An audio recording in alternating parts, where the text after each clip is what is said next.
Lok Sabha vote মেটার পরই ফের সক্রিয় প্রধানমন্ত্রী নরেন্দ্র মোদী। আজ 7টি বৈঠক করবেন প্রধানমন্ত্রী মোদী। ফের সরকারি কাজে সক্রিয় হলেন তিনি। বিভিন্ন বিষয়ে 7টি বৈঠক করবেন নরেন্দ্র মোদী।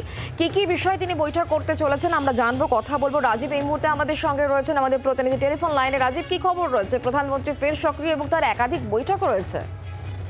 দেখো, আজকে প্রধানমন্ত্রী নরেন্দ্র মোদী একেবারে ব্যাক টু ব্যাক 3টি বৈঠক করবেন এবং 3টি বৈঠকই অত্যন্ত গুরুত্বপূর্ণ। প্রথম বৈঠক করবেন তিনি যে রেমাল সাইক্লোন হয়েছে সেই সাইক্লোনের সিচুয়েশন, পরবর্তী সিচুয়েশন কি রয়েছে সেজন্য পূর্ব এবং উত্তর পূর্বের রাজ্যগুলির সঙ্গে, রাজ্যের আধিকারিকদের সঙ্গে তিনি বৈঠক করবেন এবং সেক্ষেত্রে তিনি পরামর্শ নেবেন এবং পরামর্শ দেবেন কি করা যায় এবং সেই বিষয়ে করণীয় কি সরকারের তরফে।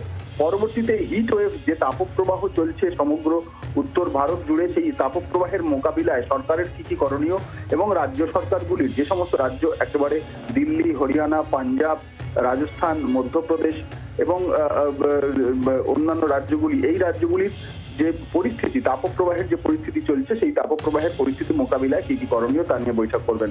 তার পরবর্তীতে তিনি আরো একটি বৈঠক করবেন, যে বৈঠকটি আরো বেশি গুরুত্বপূর্ণ, তা হলো আগামী 100 দিনের পরিকল্পনা কি এবং যে সরকারের কি পরিকল্পনা রয়েছে এবং সরকার আগামী 100 দিনে কিভাবে যে উন্নয়ন প্রকল্পগুলিকে এগিয়ে নিয়ে যাওয়া যায় এবং যতদিন না নতুন সরকার গঠন করা হচ্ছে ততদিন পর্যন্ত সরকারের কি করণীয়, এই বিষয়গুলো নিয়ে কিন্তু তিনি একটি রিভিউ মিটিং করবেন।